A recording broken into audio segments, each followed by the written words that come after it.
I'm with Fernando Shippley, Mayor of Globe, to ask him some questions about whether or not the City of Globe should back building a new prison in this area. Welcome, Mr. Mayor. Well, good morning. I have only 5 questions for you today. Some citizens are concerned that the City of Globe will incur a major long-term debt obligation if they approve the building of a new prison in the Globe area. Is this true? Well, what I'm hearing from a lot of people is that the City of Globe would be on the hook for all the cost of the prison. The prison, they're projecting anywhere between $56 million and $70 million is the numbers that are being thrown out at how much it would cost. The City of Globe would not be on the hook for any of that money. They're going to go out and acquire revenue bonds. It's through investors. The City of Globe does not guarantee any of those loans, and they do not come back to us. So that is not true. So there's no long-term obligation? No, there's no. And if there was, I would not support that, because I don't think that the City of Globe can take on that kind of risk. Okay, how about the water supply, Mr. Mayor? Is there an adequate supply available? Okay, well, first of all, let's do a little bit of education on water. There's what we call, we have an aquifer. An aquifer is kind of like a bucket of water, okay? So we are drawing water out of an aquifer, so we're basically depleting a bucket, okay?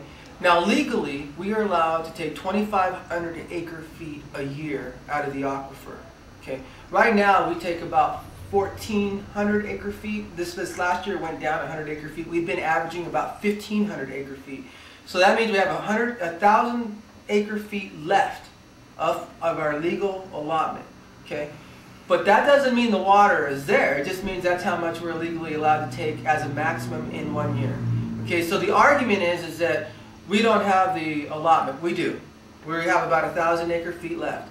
And in the last 6 years, our aquifer has not depleted. So it's gone down. Of course, you draw water out of a bucket, and then it stayed level, and it hasn't gone down.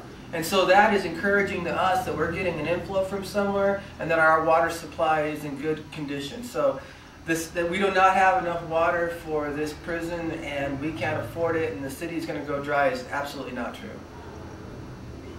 Well, speaking of water, leads us into the next question concerning the sewer system. Our understanding is that the prison will be hooked into the city sewer system. And can the city sewer system handle adding the prison to it? And if so, who's going to pay the cost of adding a new line to connect the prison? Okay. Originally, when we spoke with the project managers that were proposing the prison, they wanted to build a sewer treatment package plant that was going to cost them about $1.5 million to build it on site. So they would have taken their waste and they would have treated it and disposed of it right on their site. And they would have handled for them, and they were going to incorporate the adjacent prison, the prison that's existing there. They were going to tie the two into that system. As we've been planning for the future of the corridor, the Northeast Route Area Plan, which is actually right here. This map kind of displays it. This is the highway going out to Shippley. So in this area, we did a plan that basically looked at the future use of the land, and we decided that this area is our best hope for growth for the community. Problem is we lack infrastructure there. So we have a couple of possible business ventures that really want to go in there, but the sewer costs, to bring in the lines, to bring in all the utilities, is too expensive. Well, what we did is the prison is going to be sitting out here adjacent to the other prison. So what we did is we approached them. We calculated that it was going to cost about $2 million to bring a sewer line from there all the way into our existing line, which is over by Cecil Circle. I don't know if you're familiar with that neighborhood. But that's how far it would go.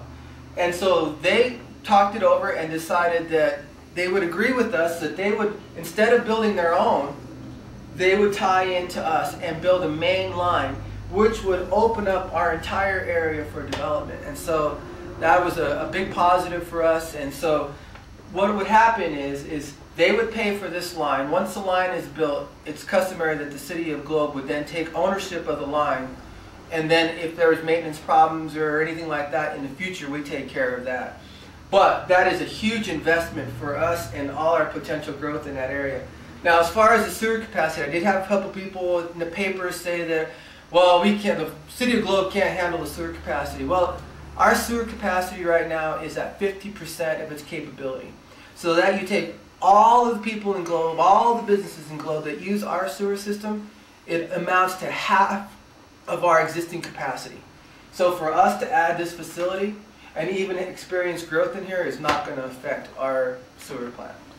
Well, by percentage, if the prison is added into the city sewer plant, what percentage would the prison add to that 50% that's available right now in extra capacity?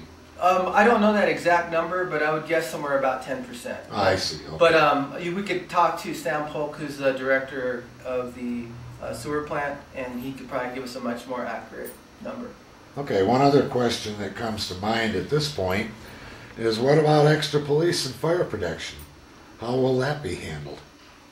Well, right now, they actually would take care of all their own security needs. However, because they would be in the city of Globe, they would have to report to us. So if they had to file a police report or they had to take anything like that, we would have to send an officer out there and they would have to take a report. And so we don't anticipate that this is going to create a demand that would force us to do something different or add staff. However, one of the things that they do is, and I haven't really talked about this at all at the city council meetings, but because they are basically a tax-exempt entity, they're going to have, you know, normally they're going to have a $50 million or $70 million project out there. That property would be taxable, so that's how we would get some of our funds back. But in this case, they don't do that. And so what they do is they pay per diem per inmate. And so the state, they're entering into a contract with the state, if they select it, for 90% occupancy guarantee. So it's a 1,000-bed facility. So the state says, even if you don't have one prisoner, we're going to pay you for 900. Okay, that way you can be financially secure that this is going to be financially viable. You can figure out all your investors and get that figured out. So that's your guarantee. So what we would get is a per diem per inmate. And so that can range anywhere from $1 per day to $3 per day. We don't know what that number is going to be. But worst case scenario, we'd get $900 a day added to our funds to help compensate for any extra costs that we might have. So. Okay. And for us, I think that would be a positive. Well, it's extra money in the account, so to speak. Some of the people in the area are concerned that Globe will become known as a prison town. It'll generally hurt the image of the community and damage chances for growth and development in the area. Any response to that, Mr. Mayor? Well, let me ask you a question. Go ahead. What prison towns can you think of? Well, I can think of Florence. Okay. And somebody told me they have a couple of prisons in Safford, but you'd never know that if you drove into Safford. Okay, that's kind of my point. Florence has a population of 27,000 people. Guess how much of their population is behind bars? No idea. 17,000 of them. Okay, so only 10,000 of their population is just normal residents out on the streets and living everyday life. The rest of them are behind bars. So that, most people think Florence is a prison town. Safford has 3 prisons in the very near vicinity. And I don't think anybody thinks of Safford as a prison town. And if this prison were going to be built in downtown Globe, I would not be for it. If it were going to be right in our highway corridor where people could see it and that's like, this is what we think of when we see Globe, I would not vote for it. But it is going to be built next to an existing prison. And most of the people that I know don't even know it's there. And the only reason they know it's there is because when they drive out to Show, there's a sign that says, "Don't stop for hitchhikers."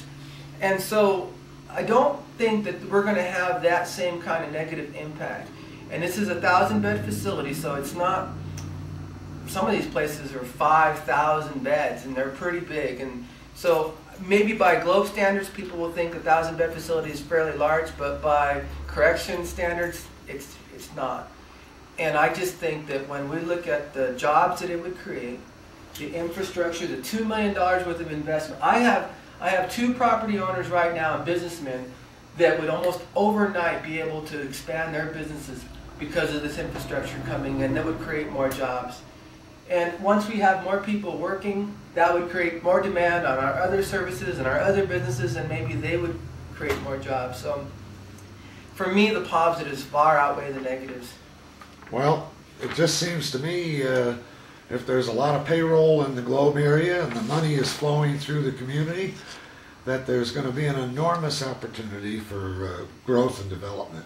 Well, and believe it or not, a lot of the businesses, as a city leader, I meet with other businesses and try to see, is there any interest in a community like ours? And the Home Depot has ventured into the area a couple times, stuck their toe in the water, and then never stayed. We came fairly close about 2 years ago, but we didn't have the water infrastructure that they needed in the location that they had selected. But in this northeast area corridor, there's been tremendous interest from box stores, you know, like this is hearsay because it's before my time, but I had heard that Kmart and Targets had looked at the area and just couldn't really find space that would work because of lack of infrastructure, the cost of land. But I think now we were able to address some of those, and we have some real possibility of bringing in some business into Globe. So. Anything you'd like to add, Mr. Mayor?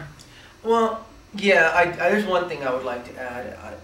I know that this is a tough issue, and I don't belittle anybody for having a strong position on this one way or the other.